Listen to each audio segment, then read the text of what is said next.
Olá, boa noite, sejam todos bem-vindos ao canal da editora Ateneu. Eu sou a Viviane e hoje na nossa live nós contamos com a presença da querida doutora Alessandra Figueiredo. Doutora Alessandra, seja bem-vinda. E também a nossa querida Taliane Rodrigues. Taliane, seja bem-vinda. Muito obrigada por você Obrigada. estar aqui conosco essa noite, tá? Obrigada, E Viviane. fico muito feliz, doutora Alessandra, por ela ter aceito o nosso convite, tá? Estamos aqui de porta aberta para a senhora. Fique à vontade. Hoje a aula é toda sua. Pessoal, Que bom.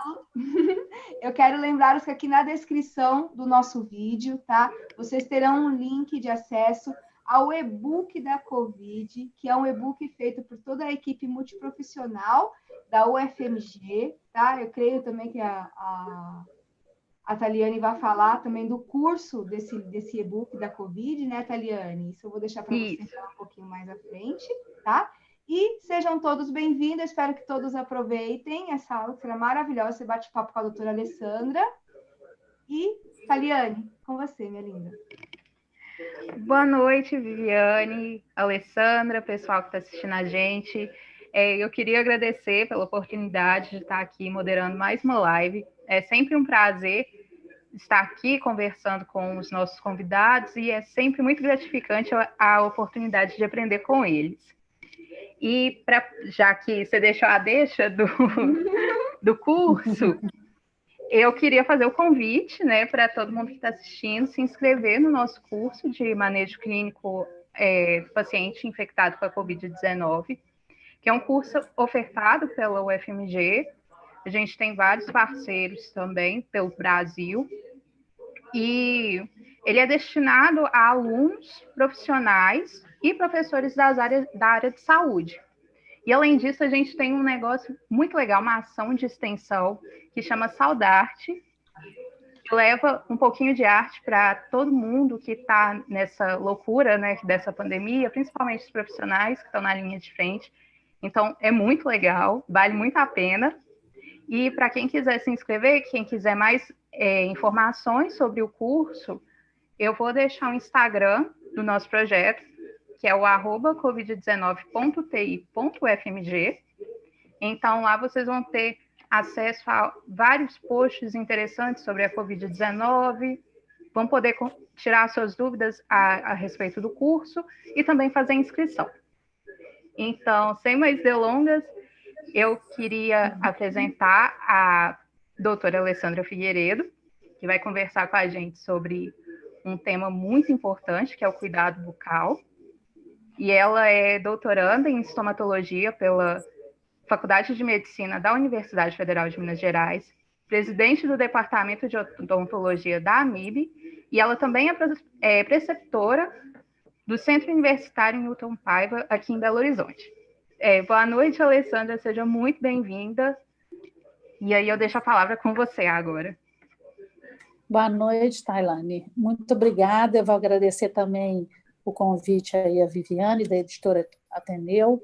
Agradeço aí a possibilidade de estar fazendo esse bate-papo, né, sobre os cuidados bucais, que são muito importantes, né? A gente sabe que a saúde bucal ela é integral e não pode ser deixada de lado, né, no paciente, independente da sua doença e comorbidades associadas, né?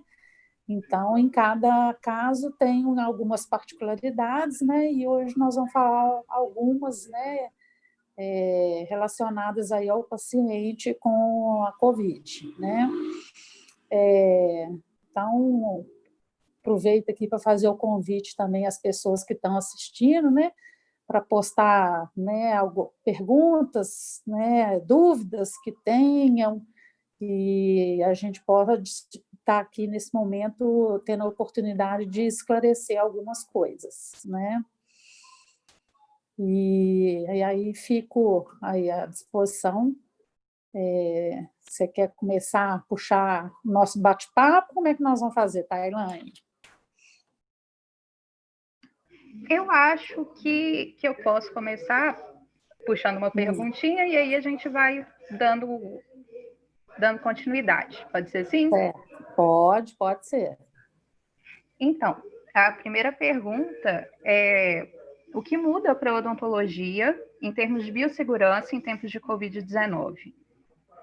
Bom, Tailane, essa é uma pergunta que, assim, não só para a odontologia, né, mas eu acho que para todas as áreas trouxe uma mudança bem grande em termos de conduta, né, dentro do qualquer ambiente de saúde, seja ele da atenção primária até a atenção terciária. E aí a gente também estende até para os consultórios também. A gente sabe que na odontologia, né, pelo fato da gente atuar dentro da cavidade bucal, e que é uma área que chamou bastante atenção pelo fato do vírus ter uma afinidade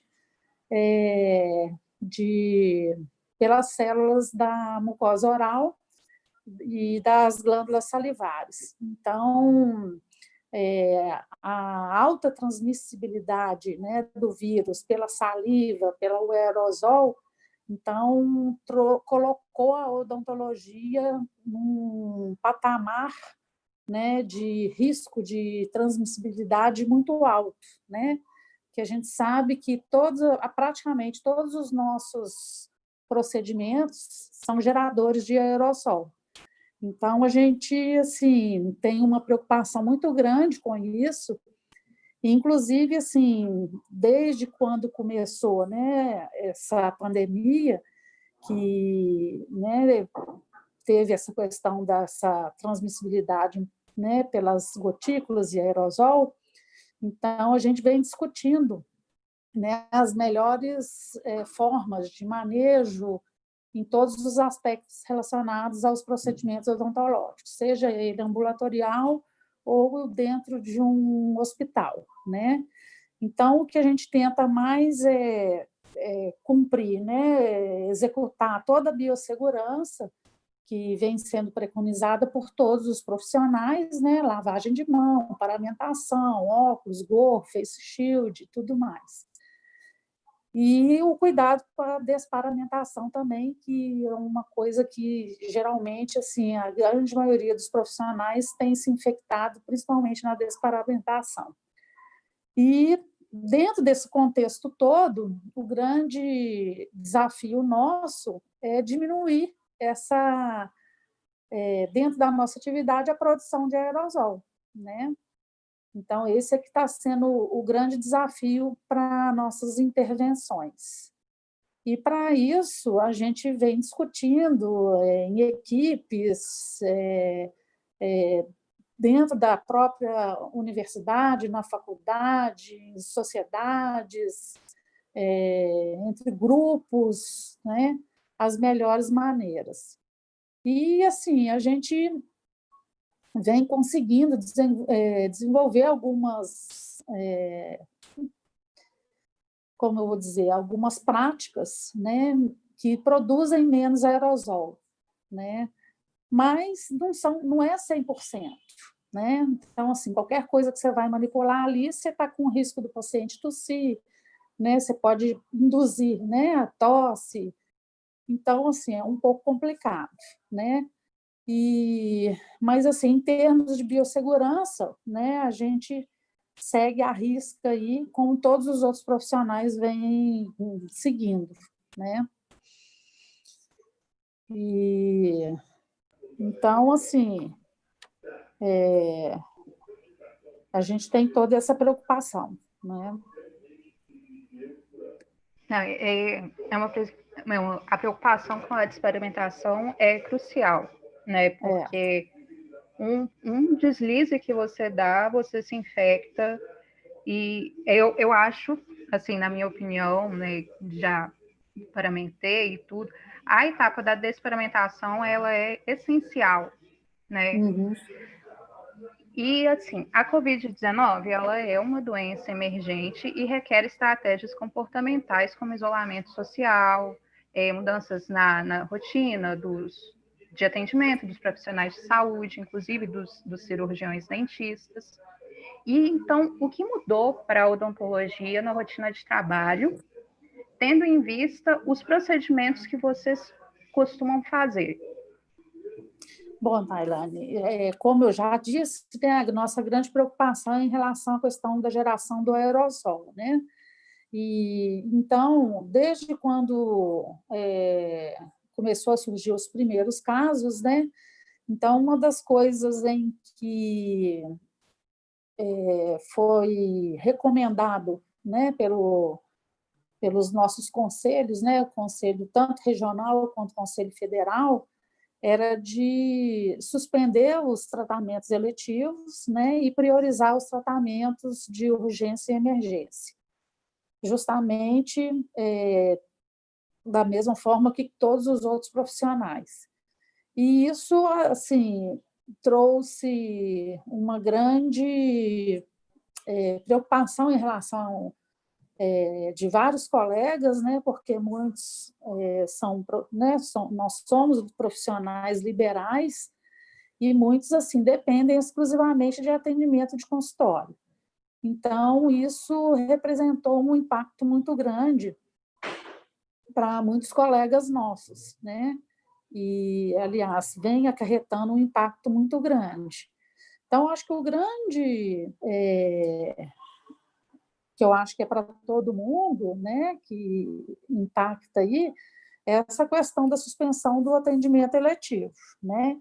E quando você vai julgar, né, o que é um tratamento de urgência e emergência, em alguns momentos acaba sendo um pouco subjetivo e o próprio profissional é que vai acabar tendo que fazer esse julgamento final.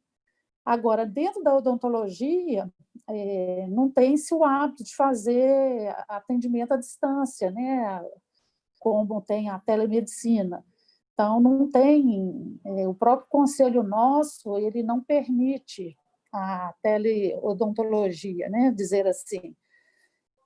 Mas está flexibilizando agora em algumas condições. Então, assim, a teleodontologia, né? Seria uma mudança de paradigma para a nossa área, então eu acho que isso aí vai trazer uma abertura de comunicação entre profissional e paciente, né, pelo menos para fazer essa triagem inicial, então isso aí já é uma mudança para a nossa área, e a gente vai ter que desenvolver ferramentas, alguns questionários para poder estar fazendo essa triagem, para poder realmente que ela seja eficaz, né? E assim, e dentro do hospital também da mesma forma, né?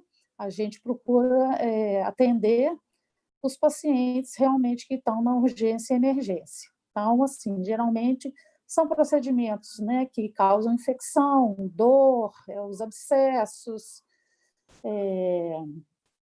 sangramentos, então, traumas, né, a bucomaxilo é bem atuante aí na parte de trauma. Então, as dores orofaciais, a gente precisa fazer um atendimento, inclusive para fazer diagnósticos diferenciais com outras enfermidades. Então, assim, tem uma série de procedimentos que foram relatados, né, a gente tem a ADA, né, que é a American Dental Association, que é um órgão que faz as referências, né, para a odontologia e para o mundo, né? Então, a gente segue muitas recomendações da ADA. Então, tem toda esse discernimento, né, desses procedimentos, e a gente tem tentado aí cumprir com todas essas contribuições aí em relação ao momento que está todo mundo passando, que não é assim, é uma experiência, acho que ninguém imaginava que poderia estar vivendo atualmente, né? Então, tem todas essas classificações aí que a gente vem seguindo para poder cumprir os atendimentos. Certo. é uma situação realmente muito complicada, né? Ter que deixar de fazer os procedimentos eletivos para evitar mesmo, né, a contaminação tanto do paciente quanto do profissional. Então, essa pandemia é uma situação que exige muito do profissional, exige muito mentalmente, fisicamente, é realmente uma situação muito complicada. Você participou, né, da elaboração de algumas recomendações, tanto do Departamento de Odontologia da AMIB e da Anvisa. Quais são os principais pontos abordados nessas recomendações?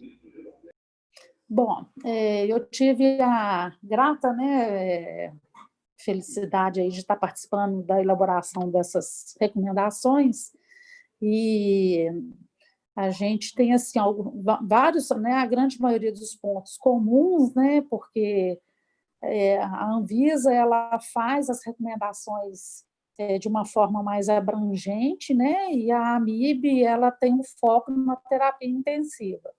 Então, tem algumas coisas que tem nas recomendações da AMIB que não estão sendo preconizadas na recomendação da Anvisa, mas mais em função dos públicos que estão sendo ali referenciados. Então, mas 95% elas estão em consonância, né? Então, os principais pontos que foram feitos dentro dessa recomendação tem a questão da biossegurança, né, que a gente já pontuou aqui, né, a questão dos equipamentos de proteção individual, que aí é para todo mundo, né? Desculpa. E temos também, em relação ao tipo de procedimentos eletivos e os de urgência e emergência, a gente faz uma lista, né, de quais são, até para nortear o próprio profissional, né, dos procedimentos de urgência e emergência e os que são eletivos, separando eles aí para ficar de uma forma bem mais prática para o profissional. E algumas mudanças em relação ao manejo, né, dos procedimentos propriamente ditos. Então, visando a diminuição desse aerosol. Então, temos medidas, algumas, por exemplo, ambulatoriais, que é o uso do lençol de borracha para diminuir o contato da cavidade bucal, né, a saliva ali com o meio exterior, evitar o uso da alta rotação, evitar o uso do spray de ar e água para minimizar o aerosol, evitar preferir os instrumentais manuais aos rotatórios. Então, tem uma série de alternativas que a gente buscou, né, para poder, nesse momento, poder estar conseguindo realizar os procedimentos. E, além disso, também, por ser uma doença emergente, é um vírus, e que também foram feitos vários estudos de algumas substâncias para inativar o vírus, é rotina na nossa prática a gente usar alguns enxaguatórios para poder estar fazendo a descontaminação da cavidade bucal, pré-procedimento.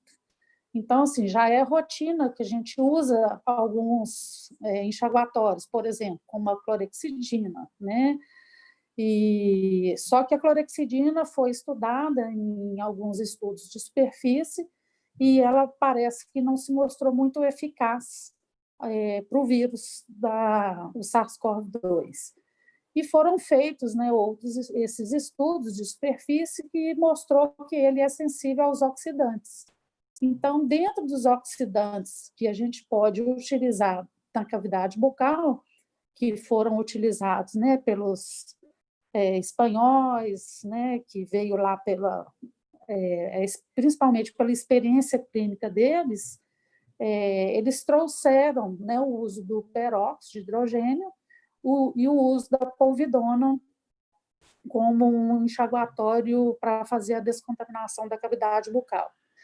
E isso, assim, é uma recomendação clínica, não tem estudos que mostram a efetividade realmente dessa conduta, mas ela tem sido utilizada por inferências, né, como se fossem estudos de inferências colaterais a outros estudos. A gente sabe que no momento que a gente está vivendo de pandemia, pode-se aceitar, né, esse tipo de inferência a determinados outros estudos. Então, tem-se feito essa indicação, e aí os principais órgãos que guiam, né, as recomendações para a odontologia têm utilizado desses enxaguatórios, né, que é o uso do peróxido de hidrogênio a 1%, a povidona a 0,2%. E aí, em algumas localizações, você vai ter um pouco aí de variação aí de concentração, mas mais pela disponibilidade do produto já sendo comercializado sem de você precisar estar manipulando ele, né? Então, assim, o que veio realmente de diferente para a odontologia foi a incorporação desse bochecho, desses oxidantes. Como eu expliquei, né, eles têm sido utilizados baseados nas experiências clínicas dos outros países antes de chegar aqui no Brasil. A gente sabe que já tem várias universidades que estão desenvolvendo estudos, né, e que eu acredito que em breve, com os resultados, a gente vai ter assim um resultado mostrando realmente da efetividade ou não. Mas até o momento, a gente indica a utilização desse bochecho, né, ou da própria aplicação com a gazinha, justamente para diminuir a carga viral na cavidade bucal e diminuindo que ele se dissemine no aerosol, possibilitando a contaminação da equipe de saúde, né? Então, o intuito desse enxaguante é justamente esse, é diminuir a carga viral no aerosol e diminuir o risco de contaminação da equipe. Porque no início teve um confundimento aí em relação a tratamento da doença, e não é este o intuito do enxaguatório. Então, antes de fazer, por exemplo, até mesmo fazer uma própria higiene bucal, né, a gente recomenda fazer a utilização, né, do oxidante para diminuir aquela carga viral, e na hora de você realizar a higiene bucal, os cuidados bucais, você vai ter menos vírus na cavidade bucal ali e risco de se contaminar. Então, esse foi o grande, assim, uma grande mudança que teve nessa rotina, né, o tipo de enxaguante. Eu peço desculpa porque teve uma hora que eu passei com a minha mão na frente da câmera e eu fiz uma careta aí. Aconteceu, foi espontâneo, desculpa. Não tem problema. E a higiene bucal, né, dentro da terapia intensiva, ela é de suma importância, porque além de estarmos em tempos de pandemia, outra coisa que costuma acontecer em terapia intensiva é a pneumonia associada à ventilação mecânica. E um dos fatores que entra no bundle de prevenção é justamente a higiene bucal. E assim, os protocolos de prevenção da PAV, como que eles vão ficar agora? Existe diferença de abordagem entre pacientes que são COVID e pacientes que não são COVID? Bom, então, assim, os protocolos de higiene bucal para a prevenção de pneumonia, eles devem ser mantidos, tá? Não se deve suspender esses protocolos, não. O que a gente incorporou foi esse cuidado, né, de fazer previamente a higiene bucal, o uso da substância oxidante. E aí, assim, a AMIB, né, nas nossas recomendações, que a gente...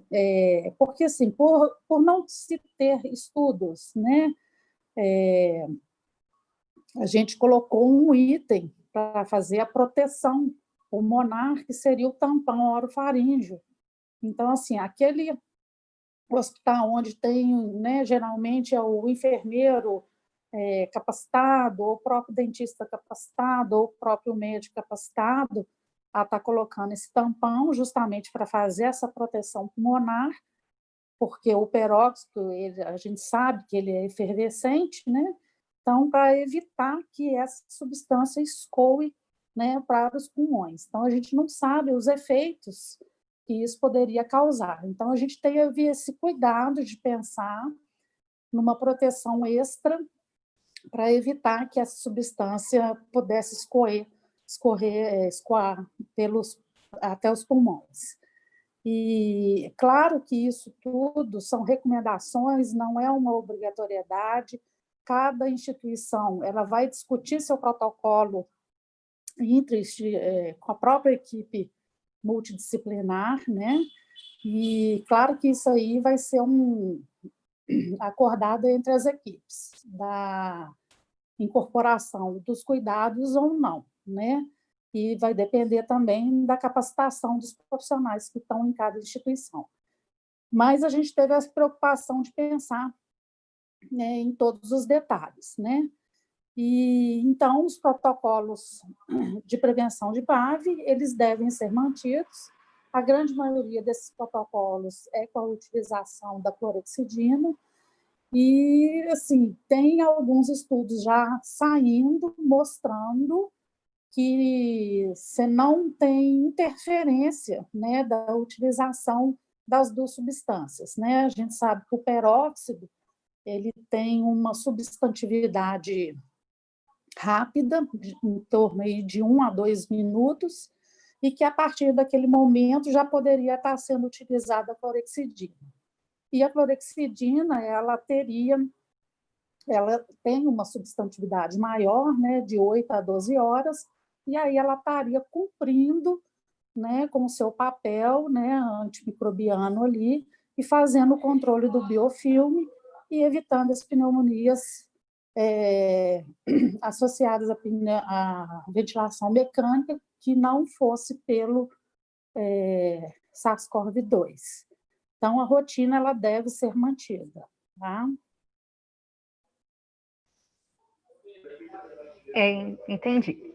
Muito boa a sua explicação sobre... Ficou bem claro? Ficou super claro. Ainda dentro da COVID, estudos saem, né, o tempo todo, ainda há muito que ser descoberto, e estudos já apontaram que a COVID tem as suas manifestações neurológicas, tem algumas manifestações dermatológicas também.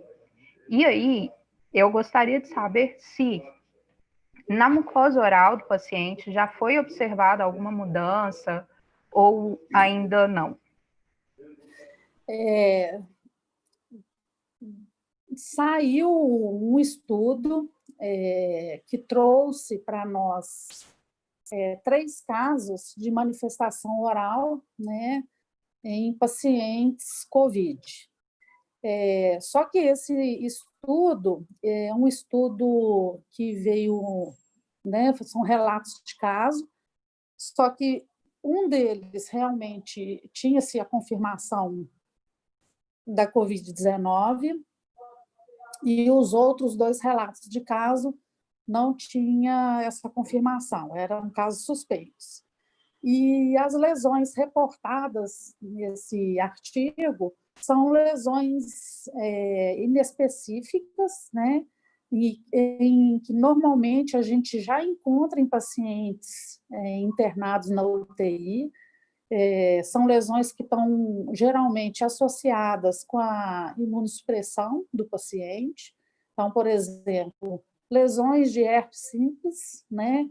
Então, assim, são lesões que foram bem semelhantes, né, ao herpes, lesões semelhantes a úlceras traumáticas. Então, assim, lesões não específicas patognomônicas da Covid-19. Então, a gente até fizemos uma carta ao editor, né, questionando essas lesões que foram relatadas nesses 3 casos, né, justamente pela inespecificidade dessas lesões e que normalmente a gente já encontra nos pacientes imunossuprimidos que estão internados na UTI, que não necessariamente têm a Covid-19. E é importante dizer que do diagnóstico diferencial dessas lesões que a gente sempre deve estar buscando. Mas também, em outra mão, já começou também a sair artigos em que mostram lesões associadas ao COVID, né, que foram biopsiadas e associadas à doença. Porém, são lesões inespecíficas, assim, não é patognomônica da Covid-19. Então, assim, manifestações, por enquanto, específicas da Covid, a gente não tem ainda nenhum relato na literatura. Pode ser que venha ainda aparecer alguma, isso aí vai depender também dos serviços darem abertura para os dentistas estarem entrando e avaliando a cavidade bucal desses pacientes, mas é claro que isso também vai depender da disponibilidade de EPI, né? Então, geralmente, a equipe de enfrentamento, né? Então, geralmente é o médico, o enfermeiro, o fisioterapeuta e depois vem as outras profissões de acordo com a necessidade detectada pela equipe ali primária, né? E, então, eu acredito que possa surgir ainda, né, relatos aí de lesões específicas relacionadas à Covid. Então, assim, em relação ao que se tem de hoje de aparecimento dessas lesões, são os cuidados que a gente já vem tomando, né, tentando buscar os diagnósticos diferenciais e os tratamentos de acordo com o diagnóstico definido, né? Então, em relação a isso, a gente ainda espera encontrar alguma coisa ainda mais específica. Como eu disse, né, a Covid ainda tem muito que ser descoberto. E até mesmo quando começaram a sair as manifestações neurológicas, elas começaram mesmo a ser inespecíficas, até que chegou um ponto que encontraram algumas manifestações específicas, como a perda do olfato e a do paladar, né? Isso, é. Então, o que a gente pode esperar para o futuro em termos de adaptações para os serviços públicos e privados e também as universidades? Eu acho que assim é uma mudança aí, eu acho que para todos os setores, né? Independente de ser privado, particular, né? Para as universidades, eu acho que já vem sendo até discutido em grupos específicos aí da ABENO, outros grupos que são referências aí para as universidades, tem os grupos das universidades federais também. Então, acho que todo mundo está tentando aí se adequar a essa nova condição aí que a gente está enfrentando. Eu acredito que a gente está vivendo o que a gente viveu anos atrás, quando veio a AIDS, né? Que teve que todos os profissionais de saúde tiveram que se adequar a uma série de condições, inclusive de biossegurança, né? Que até antes do advento da AIDS nem se usava luva em algumas situações. Então, eu acho que a incorporação de novos EPIs para os profissionais vai ser já é uma realidade, né? e outros controles, né, o controle do ambiente, né, do ar. Então, assim, são temas que estão sendo muito debatidos, né, principalmente aí essa questão do controle do ambiente, né, do ar. E eu acho que a gente vai conseguir aí chegar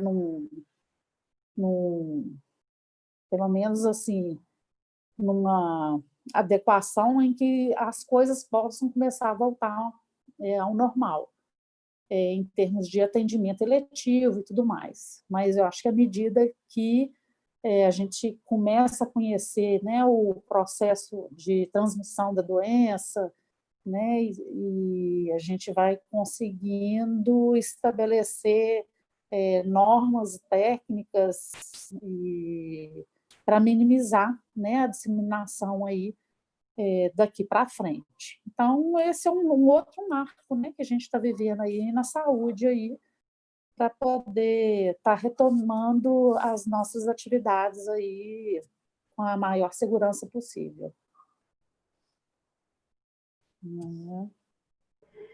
E, desculpa, Alessandra, eu falei Carla porque era o nome da pessoa que perguntou.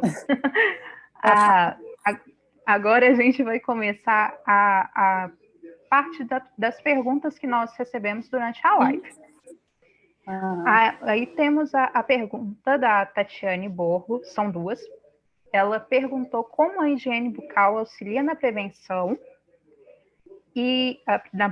né, da contaminação, e se você tem alguma dica de higiene bucal. Você fala na prevenção da contaminação pelo SARS-CoV ou da prevenção da pneumonia associada à ventilação mecânica? Eu fiquei em dúvida. Ela perguntou, eu tive que olhar aqui no chat, ela perguntou sobre a prevenção da Covid-19. Então, na verdade, porque assim, como você vai manter a rotina de prevenção de PAV, né, então você vai manipular na cavidade oral, né? O fato de você estar manipulando a cavidade oral é justamente aonde tem grande vírus, né, na saliva, que está ali nas células do epitélio ali da mucosa. Então, foi-se feita uma recomendação da utilização dos oxidantes, né, que é o uso do peróxido, da povidona. Eu esqueci de comentar, o cetilpiridino também, ele é um quaternário de amônio e também se mostrou eficaz nos estudos de bancada, né, do SARS-CoV-2. Então, fez-se essa recomendação da utilização desses oxidantes para se fazer uma descontaminação da cavidade oral, para você poder estar realizando a sua higiene bucal. Porque a gente sabe que durante o procedimento da higiene bucal pode haver geração de gotículas e um pouquinho mínimo ali de aerosol, mas mais gotículas, né? Tanto é que a gente até recomenda que, enquanto o paciente testar positivo, evitar o uso da escova de dente, né? Porque a escova de dente a gente sabe que vai produzir respingos, né? As gotículas.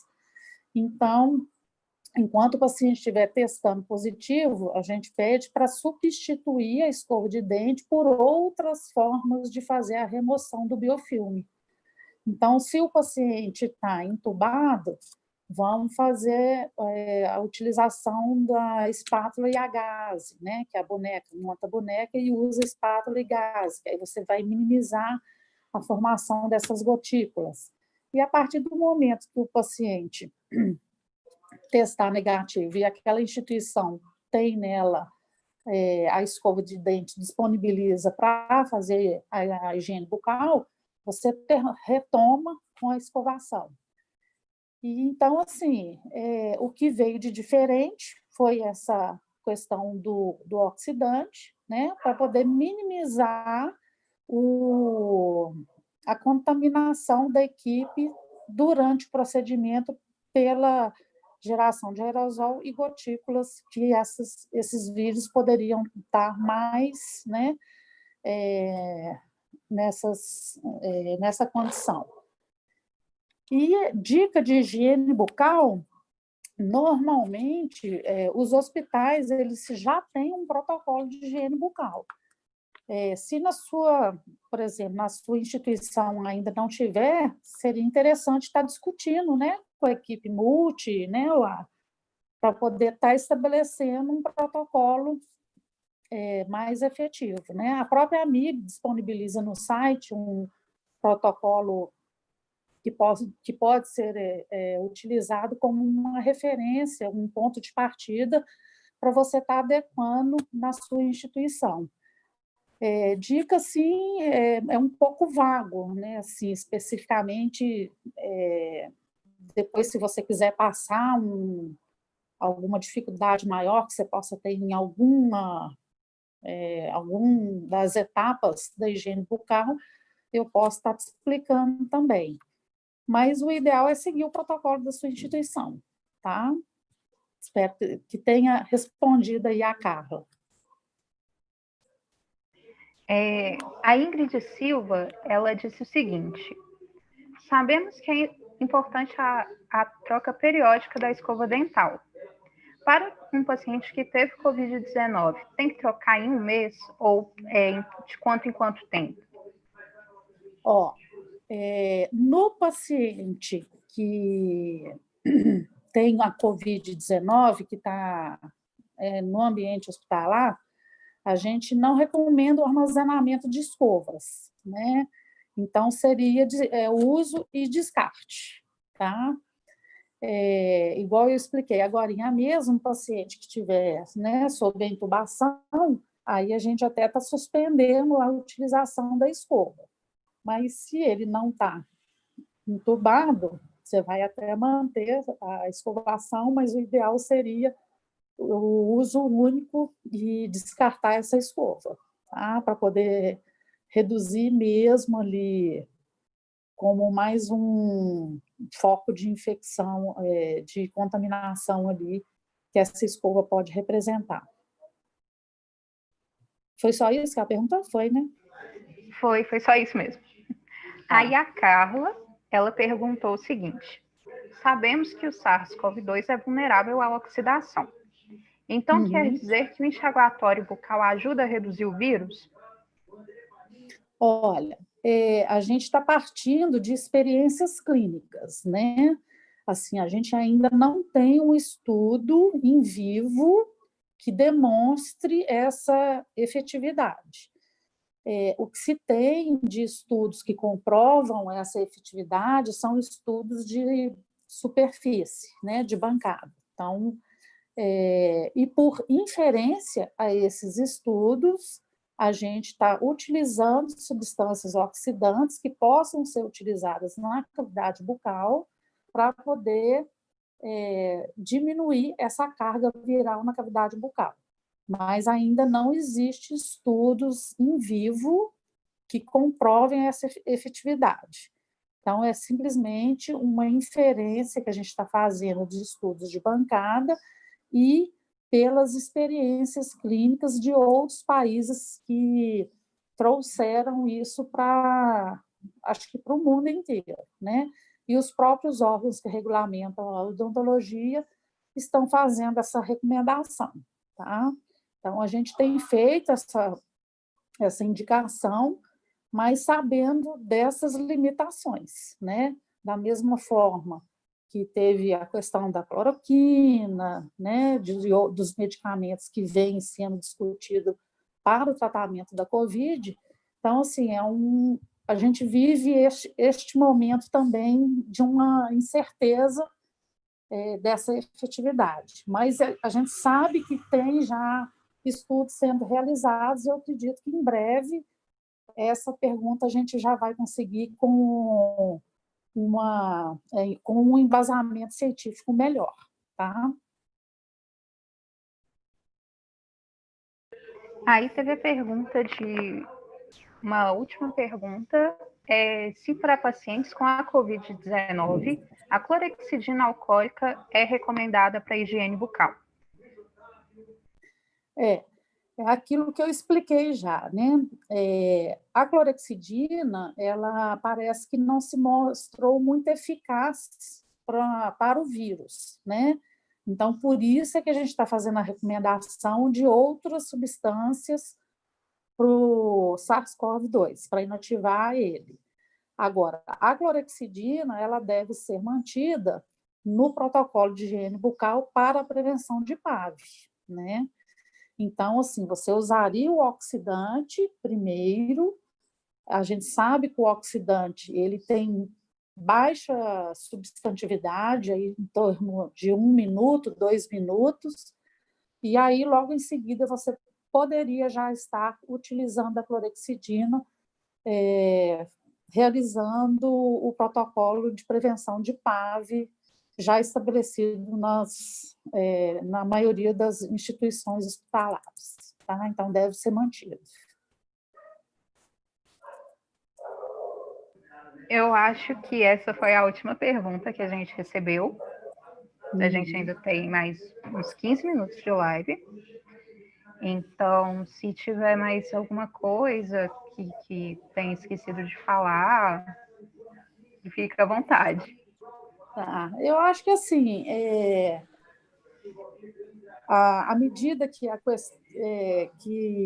os EPIs, né, foram ficando aí mais disponíveis, né, para as equipes e que os outros profissionais puderem entrar, né, igual, por exemplo, a odontologia poder entrar para poder estar avaliando melhor, né, a cavidade bucal, para poder identificar melhor as lesões, entender mais em relação aí a essa questão da transmissibilidade.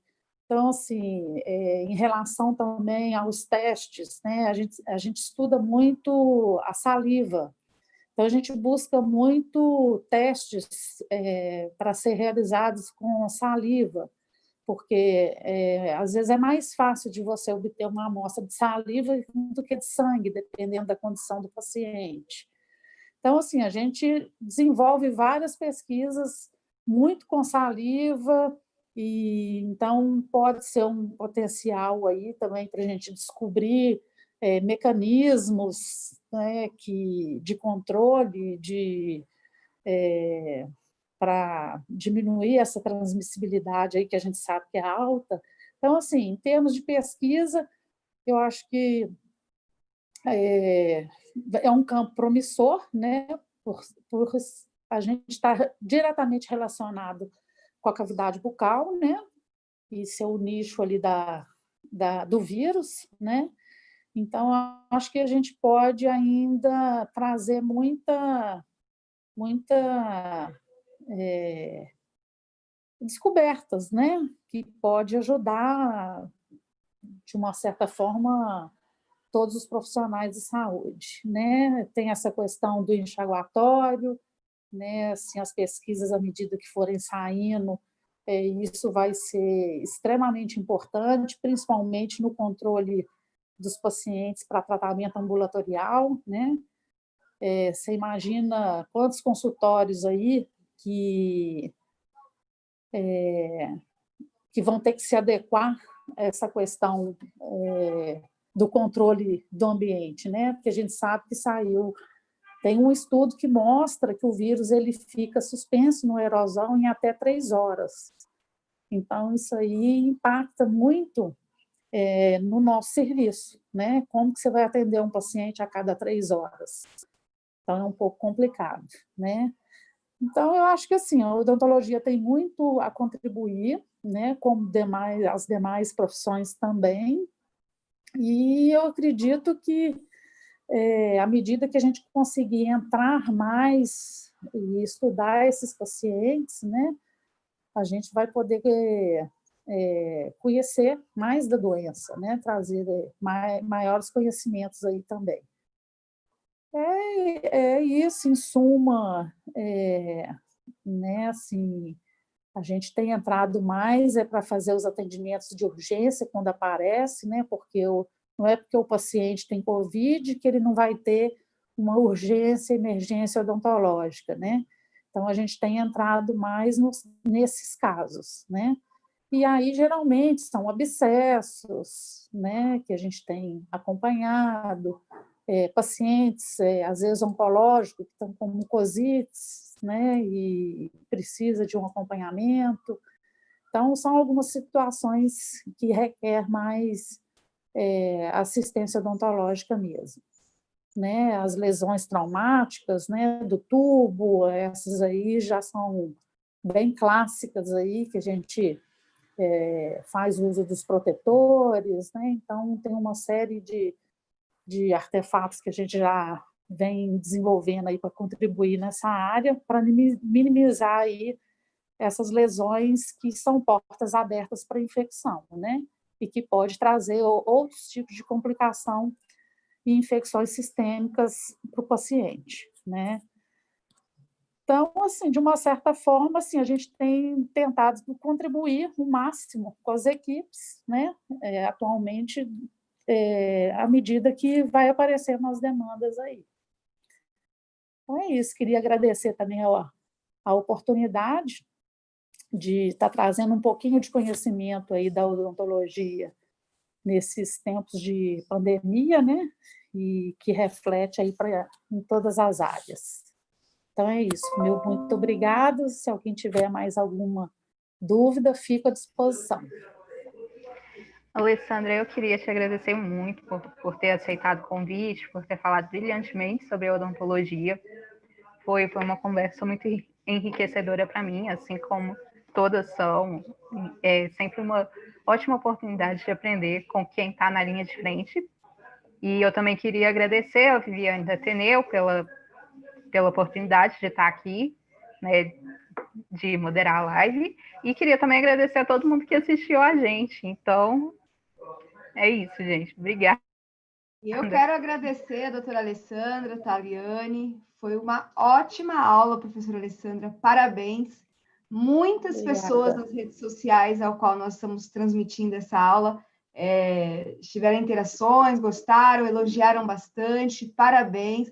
Pessoal do Instagram, obrigada pela interação de vocês. Foi muito legal, foi muito bom tê-los aqui conosco essa noite.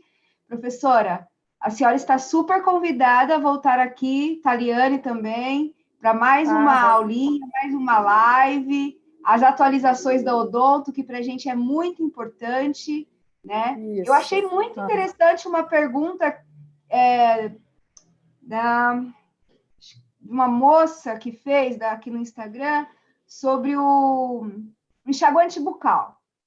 Uhum. Gente, eu vou falar para a senhora, eu aprendi muito com a senhora aqui hoje, muito, muito. Que bom, Ai. E vou sair ensinando para a família e para os amigos. Gente, é muito bom saber. E foi como a Taliane disse, foi muito enriquecedor para a gente, viu? Essa aula que a senhora deu, muito boa. Parabéns, parabéns mesmo. Obrigada. Espero de coração. Fico à disposição aí para novas oportunidades aí. Com certeza terá, né, Taliane? Com certeza. Gente, eu quero agradecer a todos que participaram, tá, desta live. Foi muito especial, foi muito enriquecedora, tá? Foi muito boa. E quero dizer que quem perdeu ao vivo, não se preocupa, vai ficar no nosso Instagram, vai ficar no nosso YouTube, vai ficar no nosso Facebook. Fiquem à vontade para assistir depois, tá? E eu espero todos vocês numa próxima live aqui com a professora Alessandra e com outros profissionais que passarão por aqui. Tá bom? Obrigada e um grande beijo a todos do time Ateneu. Obrigada, professora Alessandra. Obrigada, Taliane. Obrigada. Até uma próxima. Até a próxima. Tchau, tchau. Obrigada. Tchau.